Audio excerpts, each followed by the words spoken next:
welcome to lesson number 4 of our flute class.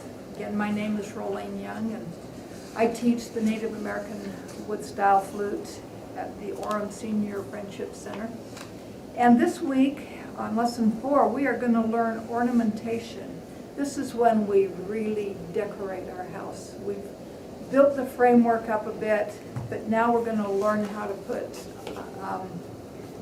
paintings on the walls, pictures up, decorations, and we're going to learn how to decorate our songs. I have a whole list of embellishments. I'm not sure if this can be seen very well, but I'm going to hold that up for the camera for just a split second.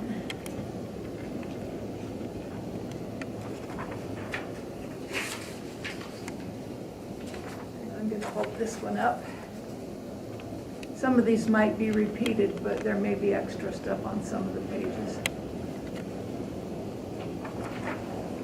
One more.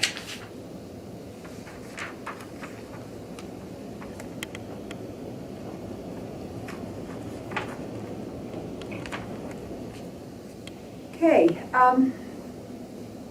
first one we're going to talk about is called a grace note. And you start with, say I want to play this note right here. You start with the note above it, which would be this one here, because this finger we're still keeping down.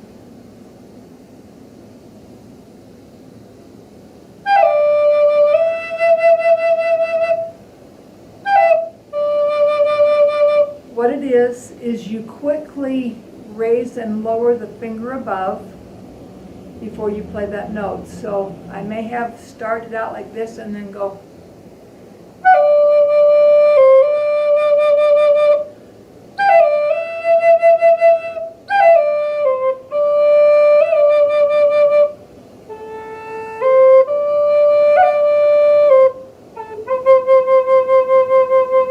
So a grace note is done very quickly, just raise and drop.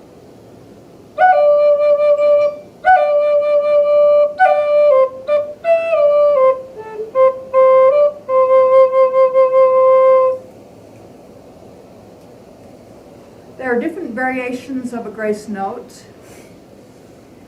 You can be playing the note.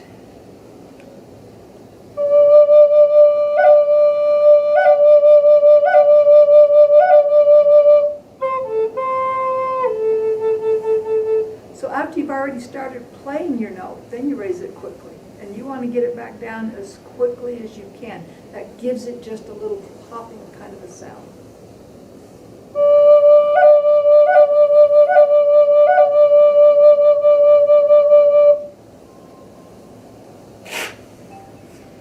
Okay, then there's the flip or mordant, and that's where you begin your phrase. You may have been playing along and starting into the next phrase.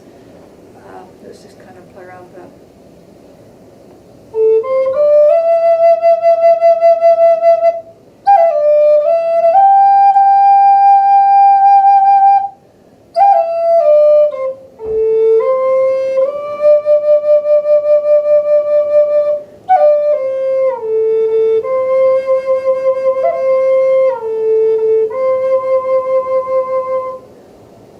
Basically, as you get ready to start another group of notes, before you start that group of notes you're wanting to play, you're just going to quickly do a, and it's a way of starting off a song. Sometimes we feel like we're starting our songs the same way, like we always maybe start with all 6 holes covered.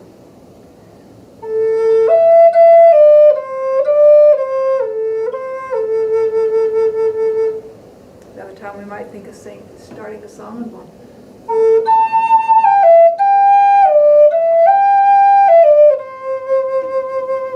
And it's kind of a hard habit to get out of and a hard habit to break. You do not have to start your songs with all holes covered. You do not have to.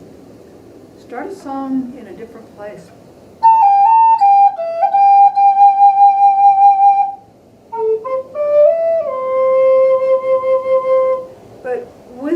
mordant,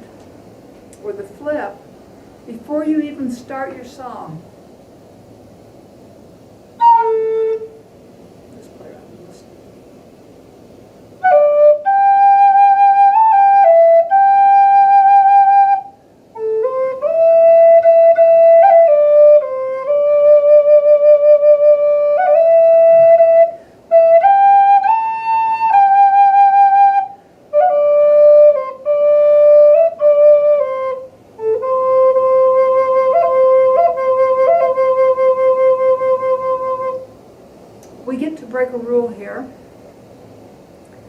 We don't always have to have the lower fingers up when we're doing a flip or a mordent, sorry, I struggle over that, or any of these grace notes. You can do it with all notes covered. You get different sounds.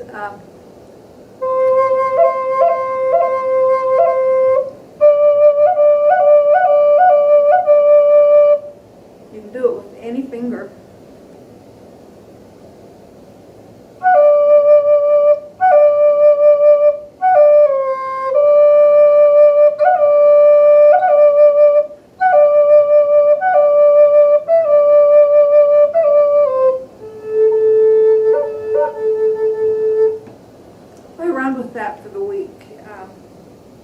Try doing just a real quick lift and drop with any finger.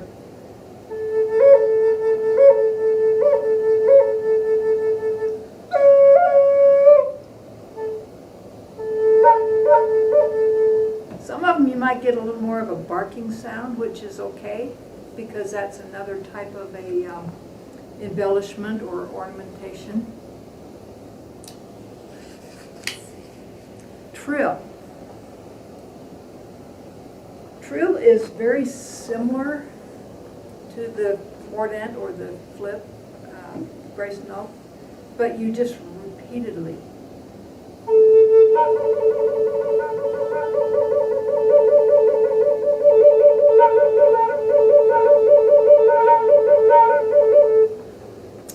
Give more air pressure, back off on the air pressure, and that gives you kind of a fun sound. And it's an embellishment, but it makes the song prettier. It gives it a little bit more of a true Native American sound. You can even do two fingers.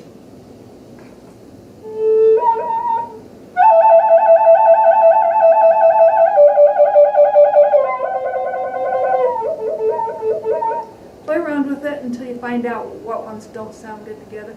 This doesn't really work.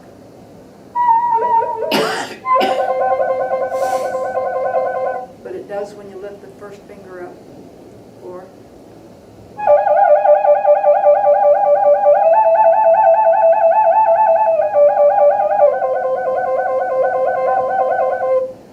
these are ornaments that decorate your song. Makes them a lot more fun, a lot more intriguing, and they get the attention of the people you're playing for when all of a sudden you throw that little note decoration out there, and it kind of makes them pay a little more attention to what you're doing. Let's see. The pop-off. A good way to end a song is with a pop-off.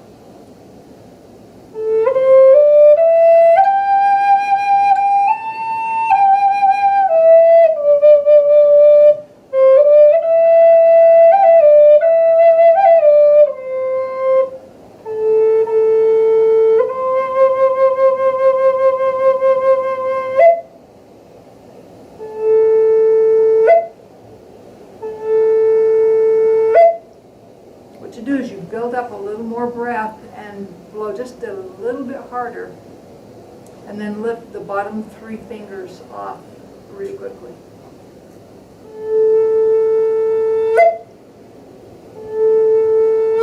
Or you can do the bottom, or do two and leave the bottom one off.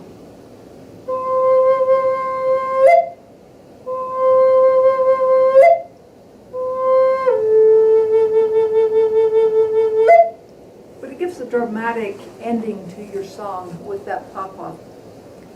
It isn't something you want to do all the time because people will get tired of it, but every once in a while on a song, just throw that out there and make that your ending, and it just is kind of fun. Bending and sliding notes. These are the ones we kind of avoid a lot because it takes a bit of practice. And sometimes we just don't quite know where to put it into a song, but it's just simple little.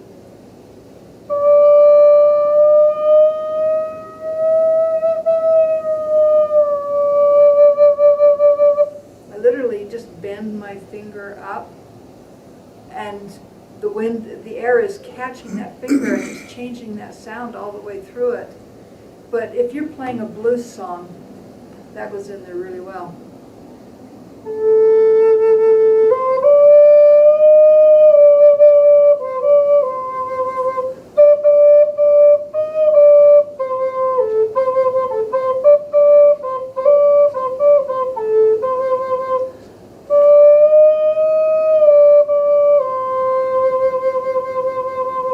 Or slide it off.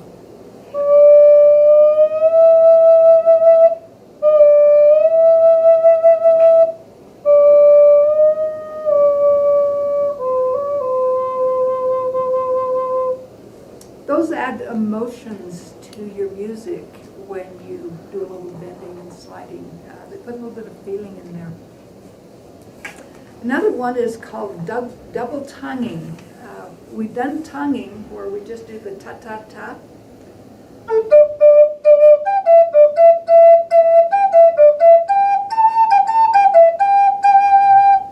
Well, this is double tonguing.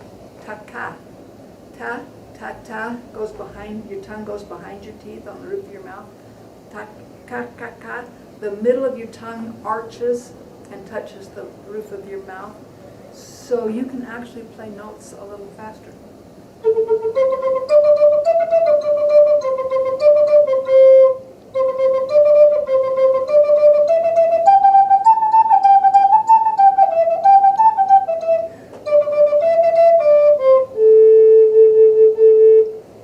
Imagine how interesting that might sound to your audience as you're playing kind of a smooth flowing song, and then all of a sudden you throw a little bit of that rapid music in there with your double tonguing. Takes a little getting used to. Start out slow.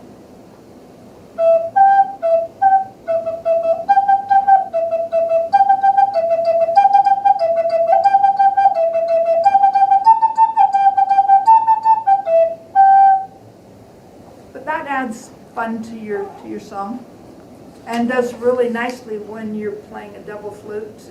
That's where the flute looks like a shotgun, and you got two barrels coming down. Sounds pretty cool on one of those. So let's see, flutter tongue. This is another one. It's like saying the Spanish R. If you struggle doing a Spanish R, you struggle with the flutter tongue. You just simply do that into your flute.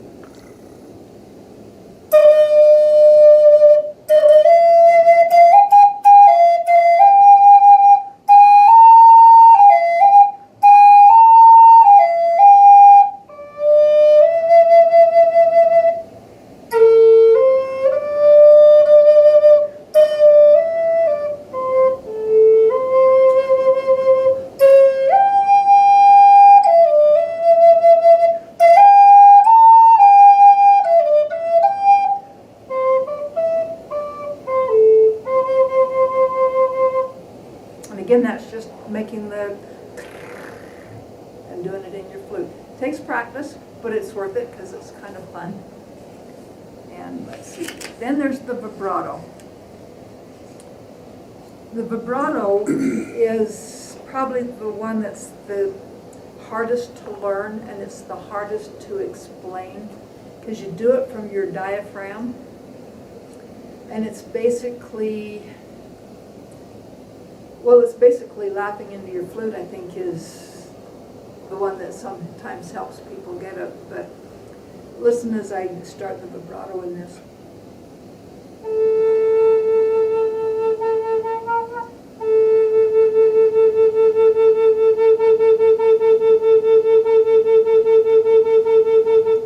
It's kind of like going, ha, ha, ha, ha, ha. You'll want to start out slow and then just work up. For me, I struggled with this, and then just all of a sudden one day I was doing it. It just all of a sudden came. And I have no problems with doing the vibrato anymore, but it takes persistence. You have to be determined that you want to learn to do it. And you just have to keep trying. Maybe 2 or 3 minutes, 5 minutes. And sometimes it comes very quick. Some people who've already played other musical instruments, they've already learned the vibrato, and so they have no trouble transferring it over to this flute.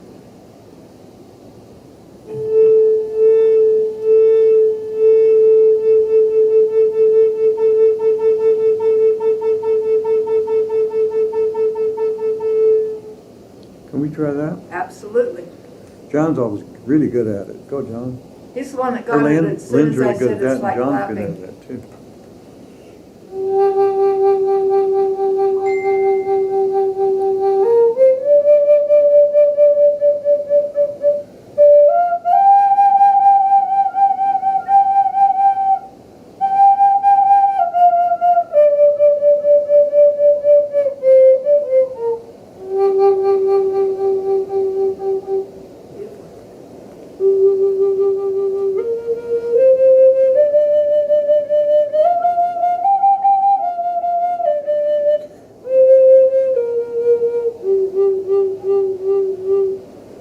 Forgot to start the car.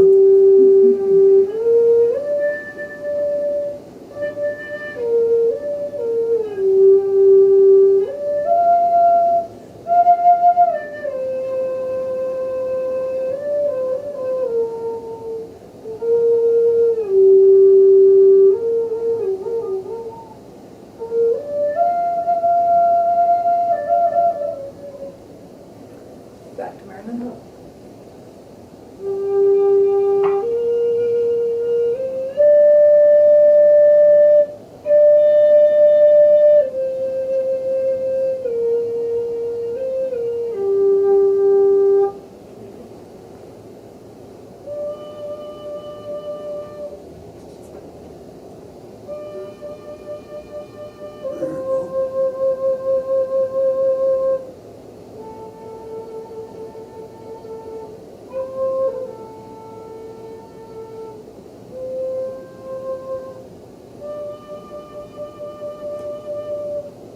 Good. Your try.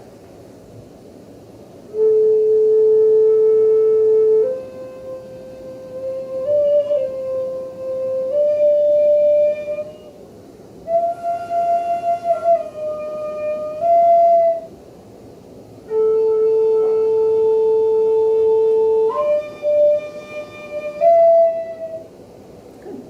Did you want to try? That's something I just can't seem to get. It all comes from practice. I've been there. You got it?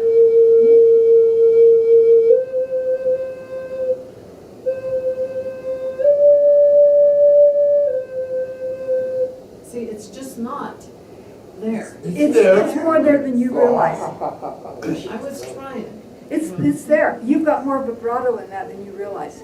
Yeah, you You got do. more vibrato than you You're think not, you've you're got. not picking up on it, but you're doing it. Oh, thank you.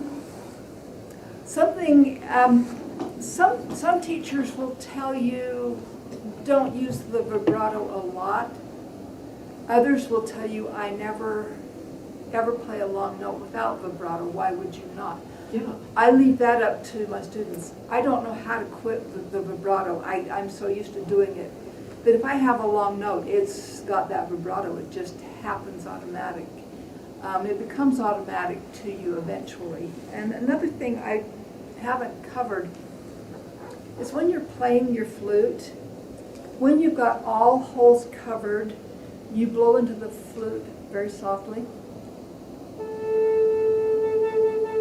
When you've opened up all the holes, you blow a little harder, not a lot, just a little.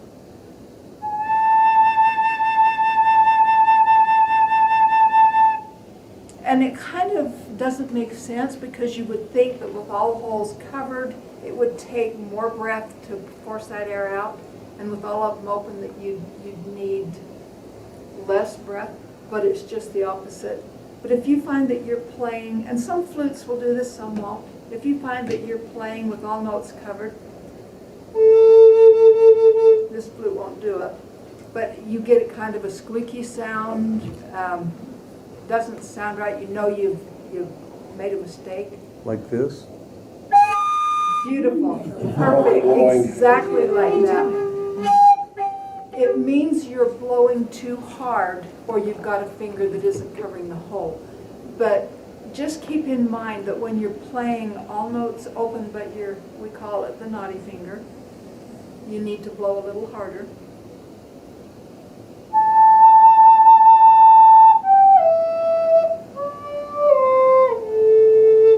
As I start putting this finger down, I start backing off of the air pressure so that I don't get an overblow or a squeak. This flute happens to be well tuned to the point where it doesn't do that. I don't get a squeak on this really.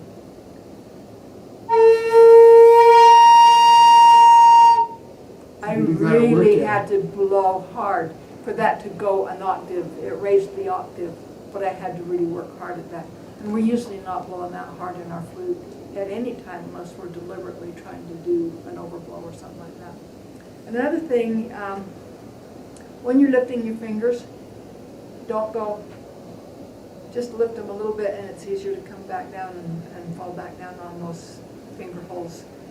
Sometimes I get carried away and I will go.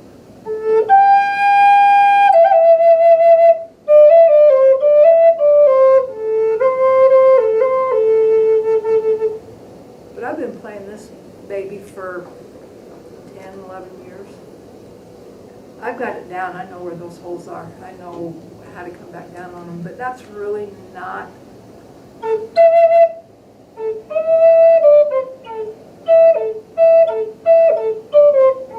You can come back down faster if you keep your fingers closer to the holes. You've got to raise them enough that you're not blocking the air.